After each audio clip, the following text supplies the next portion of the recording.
Assalamualaikum warahmatullahi wabarakatuh.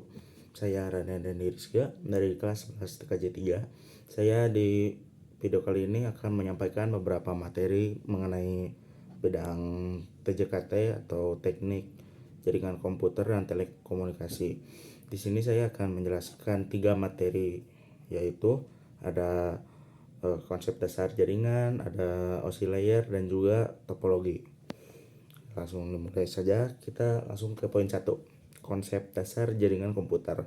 Jadi apa itu konsep dasar jaringan komputer?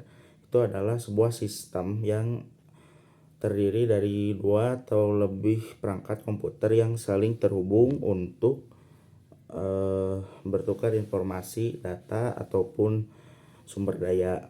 Jadi tujuan utamanya adalah untuk memudahkan komunikasi, mengirim data ataupun media tertentu dalam media jaringan ini. Di sini juga ada beberapa jenis komputer, bisa dibilangnya ada PAN, ada LAN, ada MAN, ada WAN. Jadi kita mulai langsung dari PAN. PAN adalah Personal Area Network, yaitu daerah atau cakupan internet bagi pribadi, bisa dibilang pribadi, tidak seperti untuk umum atau lain-lainnya. Yang kedua adalah LAN adalah Local Area Network, yaitu misalnya untuk cakupan wilayahnya LAN seperti untuk sekolah ataupun rumah, jadwal luas areanya. Ada juga MAN, Metropolitan Area Network, yaitu network yang mencakup dalam satu kota, seperti contohnya di Bandung misalkan, itu mencakup internet, itu disebutnya MAN. Yang kedua adalah Wide Area Network atau WAN.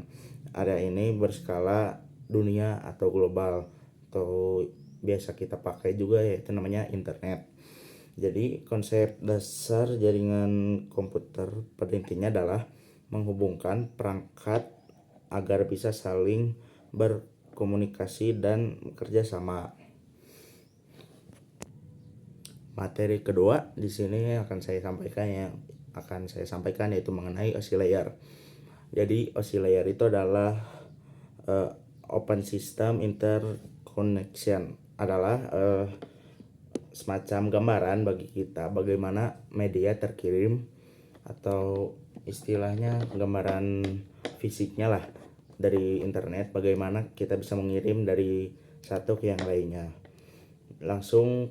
Dan ini ada dibagi menjadi 7 layer.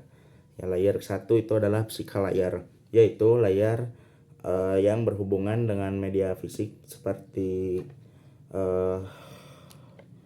kabel, konektor, listrik, dan lain-lain. Yang layer kedua kita ada data link layer, yaitu yang memastikan data agar tidak terjadinya error. Pengecekan ini dinamakan MAC address. Layer ketiga kita ada network layer. Network layer ini mengatur pengalamatan atau pengiriman data untuk kemana tujuannya. Contohnya seperti IP address. Di layer keempat kita ada transport layer, yaitu menjamin data agar sampai dengan utuh. Jadi contohnya TCP dan UDP. Ada juga layer kelima, session layer. Session layer adalah mengatur sesi komunikasi antara 2 perangkat. Jadi contohnya seperti kita memasuki server, yang mengaturnya adalah session layer. Yang keenam ada presentation layer. Jadi layer ini adalah yang menerjemahkan data yang dikirim. Oh ya, disclaimer sebelumnya, ini tuh pengirimannya tidak berbentuknya angka biner yang kita tahu ya, seperti contohnya angka 010011 itu adalah angka biner. Jadi yang menerjemahkannya di sini yaitu layer ke-6, presentation layer.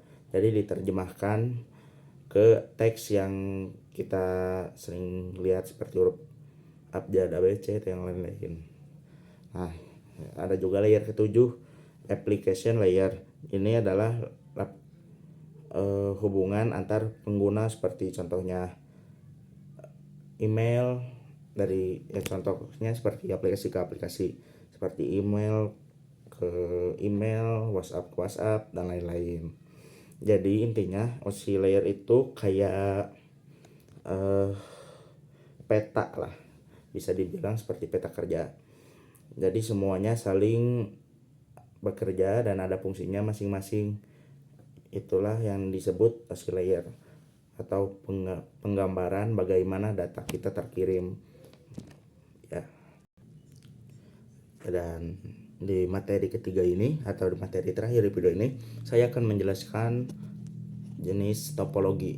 Jadi topologi adalah sebuah rangkaian atau bentuk atau mungkin pola pengaturan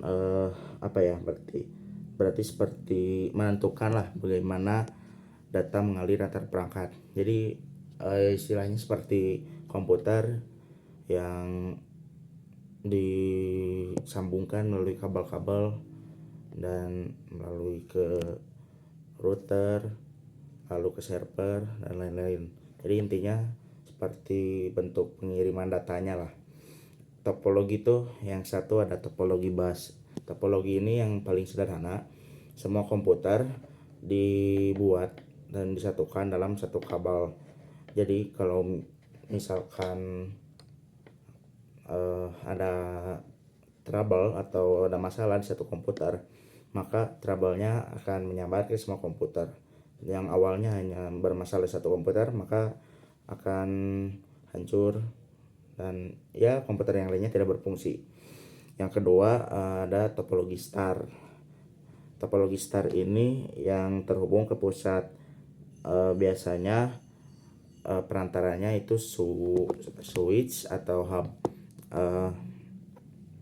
Kelebihannya ini mudah dikelola. Kalau misalkan satu tidak berfungsi, yang lain masih tetap berfungsi dengan normal. Tapi minusnya, jika switchnya yang rusak, maka semua jaringan komputer yang terhubung akan terganggu. Yang ketiga ada topologi ring. Topologi ring ini terhubung membentuk lingkaran dan mengalir ke satu arah. Kelebihan dari topologi ring ini, performanya yang stabil, bisa dibilang seperti sinyal atau ingin mengirimkan data apapun semuanya stabil. Tapi kekurangannya dari topologi ring ini, jika suatu titik terkena kerusakan, maka akan mengalami kerusakan jaringan di komputer yang lain. Yang keempat ada topologi mesh. Topologi ini saling terhubung satu sama lain. Kelebihannya sangat sangat berfungsi atau sangat handal bisa dibilang. Tidak tergantung pada satu titik. Kekurangannya untuk membuat topologi ini biayanya cukup besar ya, atau budget yang dibutuhkan harus lebih lagi karena instalasi atau pembuatan kabel dari komputer ke komputer atau ke switch yang lainnya itu lebih rumit. Yang kelima ada topologi bus. Topologi tree. Jadi ini adalah gabungan antara topologi star dan bus. Banyak digunakan di jaringan besar itu, misalnya seperti di sekolah ataupun kampus. Jadi kesimpulannya, topologi ini tergantung kebutuhan juga, tergantung kita butuhnya seperti apa. Jika